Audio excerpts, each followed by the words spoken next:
अस्सलाम वालेकुम। आज हम हाजिर हुए हैं 9th क्लास के 9th लेक्चर के साथ। टॉपिक है 5 किंगडम। अगर थोड़े से प्रीवियस लेक्चर को रिकॉल करवाऊँ तो उसमें हम लोगों ने बात की थी किंगडम सिस्टम्स की। ये किंगडम सिस्टम जो होते हैं जिसमें 2 किंगडम सिस्टम था, 3 किंगडम सिस्टम था, फिर 5 किंगडम सिस्टम था। 2 किंगडम सिस्टम था जिसमें हमने कहा था सिर्फ 2 ही किंगडम होता है, kingdom plantae and kingdom animalia. 3 kingdom system के अंदर हमने एक तीसरे किंगडम की बात की थी और फिर रिजेक्ट हो गया था 3rd किंगडम सिस्टम या फिर 5 किंगडम सिस्टम आया था जिसमें रॉबर्ट विटेकर ने थोड़ी सी चेंजिंग की थी। उसके बाद अब वो जो 5 किंगडम सिस्टम जो उन्होंने प्रूव किया था कि 5 किंगडम्स ही होंगे, वो कौन कौन से थे। 5 किंगडम्स में 5 किंगडम थे। एक सबसे पहले था किंगडम मोनेरा, सेकंड किंगडम था kingdom protista, third kingdom fungi, fourth kingdom Plantae और लास्ट पे था किंगडम एनिमिलिया। अब इन तमाम किंगडम्स की क्या क्या कैरेक्टरिस्टिक्स थी। सबसे पहले किंगडम मोनेरा। अब जो इस किंगडम के अंदर जितने भी ऑर्गेनिज्म होंगे वो मोनेरियंस होंगे।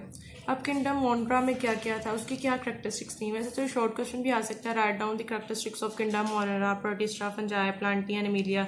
वैसे ऐसा ये लॉन्ग क्वेश्चन इंपॉर्टेंट है, right a note on 5 kingdom system. Monera के अंदर जो ऑर्गेनिज्म थे वो थे प्रोकैरियोटिक थे। प्रोकैरियोटिक ऑर्गेनिज्म थे, मतलब जो वो सेल से मिलकर बने थे वो प्रोकैरियोटिक सेल थे। मतलब उनके अंदर प्रोमिनेंट न्यूक्लियस मौजूद नहीं होता। न्यूक्लियस होता है लेकिन वो प्रोमिनेंट नहीं होता, वो सबमर्ज हुआ होता है उसके साइटोप्लाज्म के साथ। अगर ये कोई भी सेल है, सेल के अंदर जो न्यूक्लियस इन्वेलप होता है वो बिल्कुल मौजूद नहीं होता, तो सारे का सारा जो न्यूक्लियस होता है वो उसके साइटोप्लाज्म के साथ सबमर्ज हो जाता है, मिक्स हो जाता है। दूसरी इसकी कैरेक्टरिस्टिक्स ये होती है कि ये यूनिसेलुलर होता है। यूनिसेलुलर मतलब यूनि का मतलब होता है एक ही सेल पे मुश्तमिल होता है। उनकी लाइफ की जितनी भी एक्टिविटी होती है वो सिर्फ एक ही सेल के ऊपर रिलाई कर रही होती है। अब रहते कैसे हैं, या तो ये चेन्स बना के रहते हैं या कॉलोनी की फॉर्म में रहते हैं, क्लस्टर की फॉर्म में रहते हैं। एक जो मोनेरा जो होंगे, जो उनमें ऑर्गेनिज्म होंगे वो इकट्ठे एक ही जगह पे ज़्यादा फॉर्म में रह रहे होंगे। लेट्स सपोज कि अगर ये कोई जगह होगी तो यहाँ पे एक ही जगह पे क्लस्टर बना के रह रहे होंगे इस तरह से। तो इसके अंदर जो उनका मोड ऑफ फूड था वो ये था कि मोस्टली तो ये हेट्रोट्रोफिक होता है, मतलब अपनी फूड को खुद प्रिपेयर नहीं कर सकता। लेकिन इनके अंदर कुछ इस तरीके से ऑर्गेनिज्म भी होता है जो ऑटोट्रोफिक होते हैं, जिनमें क्लोरोफिल मौजूद होता है, जो सनलाइट की प्रेजेंस में अपनी फूड को खुद प्रिपेयर कर सकता है। इसके अंदर जो ऑर्गेनिज्म आता है इसमें उन्होंने बैक्टीरिया का बताया हुआ है, जिसमें बैक्टीरिया है और cyanobacteria it's also the type of bacteria. वो तमाम ऑर्गेनिज्म किंगडम मोनेरा के अंदर आ जाते हैं। नेक्स्ट जो किंगडम है वो है किंगडम प्रोटिस्टा।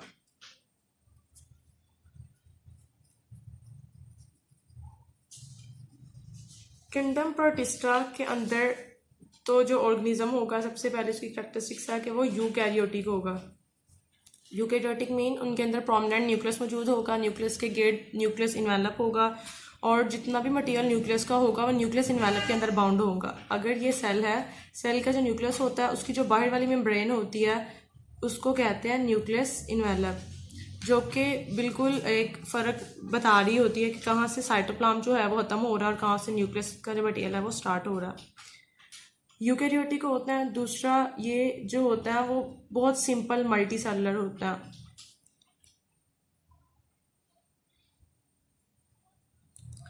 अब मोनेरा को हमने डिवाइड नहीं किया था, किंगडम प्रोटिस्टा को हम 3 के अंदर डिवाइड करते हैं। सबसे पहले एल्गी, उसके बाद प्रोटोजोन्स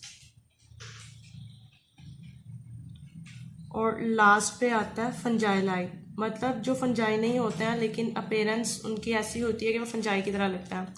अब एल्गी में क्या होता है, एल्गी जो है वो उसकी रिजेम्बलेंस होती है कि वो प्लांट लाइक होती है, प्लांट्स की तरह की कुछ उसकी कैरेक्टरिस्टिक्स होती हैं।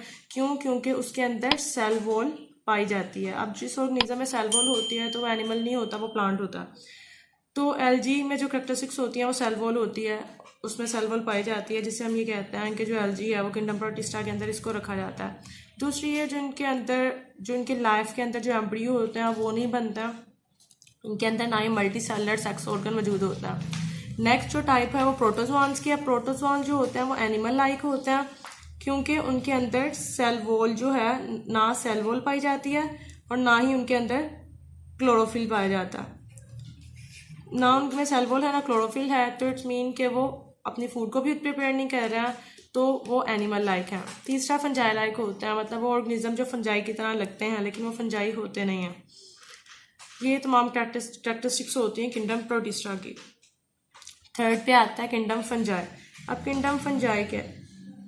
फंजाई जो है अगर देखें उसको तो देखने में उसकी जो रिजेम्बलेंस होती है वो प्लांट की तरह लगती है, लेकिन फंजाई प्लांट नहीं है, क्योंकि जो फंजाई है उसकी सबसे बड़ी कैरेक्टरिस्टिक्स ये है कि वो हेट्रोट्रोफ है।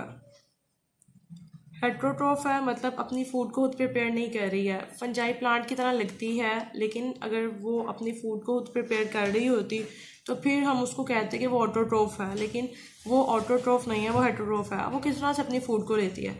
अब फंजाई जो है वो अपनी फूड को अब्जॉर्ब करके लेके जाती है, अपनी बॉडी के अंदर फूड को अब्जॉर्ब करती है, ठीक है, और उसी फूड को वो इस्तेमाल कर रही होती है। और जो इसकी तीसरी बेसिक जो कैरेक्टरिस्टिक है उसमें यह है कि इसमें फंजाई में सेल वॉल मौजूद होती है। अब सेल वॉल मौजूद है फंजाई में, लेकिन वो अपनी फूड को प्रिपेयर नहीं कर रही है, वो प्लांट नहीं है। अब फंजाई की जो सेल वॉल होती है वो काइटन की बनी होती है। काइटन मटेरियल है जिससे फंजाई की सेल वॉल जो होती है वो रिप्रोड्यूस करती है, वो बनी हुई होती है। तो फंजाई सिर्फ प्लांट की तरह है, फंजाई प्लांट नहीं है। इसको हम किंगडम प्लांटी के अंदर नहीं रखते हैं, क्योंकि इसमें सेल वॉल तो मौजूद है लेकिन ये अपनी फूड को प्रिपेयर नहीं करती है। इसके अंदर क्लोरोफिल जो होता है वो एब्सेंट होता है, क्लोरोफिल मौजूद नहीं होता, इसलिए हेट्रोट्रोफ है। अगर ये अपनी फूड को प्रिपेयर करती तो ये ऑटोट्रोफ होती है और हम उसको किंगडम प्लांटी के अंदर रखते हैं, इसके लिए सेपरेट किंगडम ना बनाते हैं। Next kingdom Plantae. अब प्लांटी के अंदर जो होता है वो मल्टी सेलुलर ऑर्गेनिज्म होता है। मल्टी सेलुलर वो ऑर्गेनिज्म होता है जो एक से ज़्यादा सेल्स पर मुश्तमिल होता है। मल्टी का मतलब होता है मैनी, बहुत ज़्यादा। जो ह्यूमन बींग्स हैं वो भी हाईली मल्टी सेलुलर होते हैं, तो वो भी किंगडम मल्टी सेलुलर होते हैं, तो वो मल्टी सेलुलर ऑर्गेनिजम्स के अंदर आते हैं। अब प्लांट्स की कैरेक्टरिस्टिक्स क्या है? प्लांट जो होता है वो किसी पर डिपेंडेंट नहीं होता, क्योंकि वो अपनी फूड को खुद प्रिपेयर कर रहे होते हैं, अपनी फूड को खुद बना रहे होते हैं, किसी पर डिपेंड नहीं करता। क्या करता है? अब उनके अंदर क्या मौजूद होता है? प्लांट के अंदर जो बेसिक एलिमेंट है क्लोरोफिल, क्लोरोफिल पाया जाता है। क्लोरोफिल क्या है? एक ग्रीन पिगमेंट है जो कि ऑलरेडी मौजूद होता है प्लांट्स की बॉडी में, और प्लांट जो है वो सनलाइट की प्रेजेंस में और इस क्लोरोफिल की मदद से अपनी फूड को प्रिपेयर कर रहा होता है, और वो फूड प्लांट की होती है ग्लूकोज की फॉर्म में, C6H12O6, इस तरीके से। अब इस प्लांट्स का मोड ऑफ न्यूट्रिशन क्या है कि इसमें तो फोटोसिंथेसिस हो रही है कि अपनी फूड को फोटोसिंथेसिस के थ्रू प्रिपेयर कर रहा है। इसके साथ साथ क्या इसमें जो रॉ मटेरियल होता है जो फोटोसिंथेसिस के लिए यूज़ होता है वो होता है कार्बन डाइऑक्साइड और वाटर, और उसके अलावा जो थर्ड चीज़ होती है वो होता है ये क्लोरोफिल, और चौथी चीज़ होती है सनलाइट। सनलाइट जो सन है वो बेसिक सोर्स होता है सनलाइट का। अगर सनलाइट मौजूद नहीं होगी तो जो फोटोसिंथेसिस का प्रोसेस है वो नहीं होगा, वो स्टॉप हो जाएगा।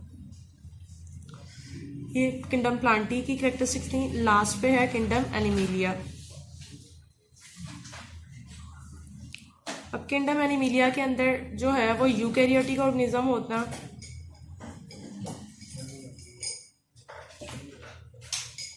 ठीक है, और इसके साथ साथ उनकी जो सेलुलर ऑर्गेनाइजेशन होती है वो होती है मल्टी सेलुलर, एक से ज़्यादा सेल्स पर मुश्तमिल होता है। एनिमल्स के अंदर ही ह्यूमन बींग्स आते हैं, हम एक या एक से ज़्यादा सेल्स पे बने से मुश्तमिल होता है, और उनकी जो लाइफ एक्टिविटी होती है वो भी ज़्यादा सेल्स पे मुश्तमिल होती है, और काम करने के लिए भी हमें ऑर्गन सिस्टम और टिश्यूज़ और तमाम ज़्यादा सारे सेल्स की ज़रूरत होती है।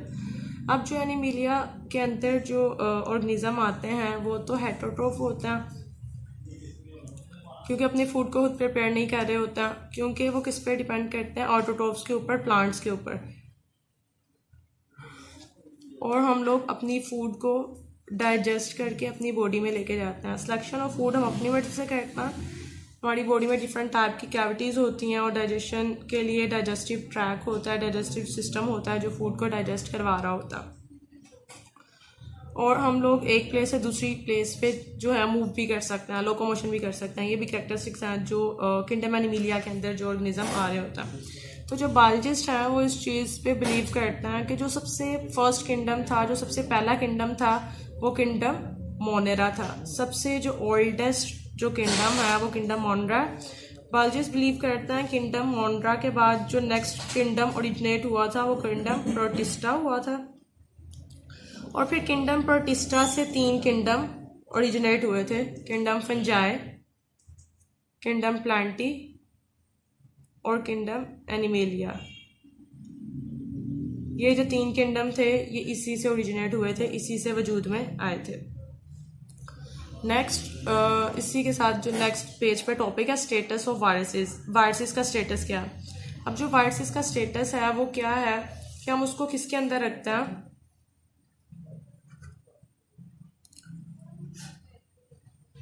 ना तो जो वायरस है वो लिविंग है और ना ही वो नॉन लिविंग है।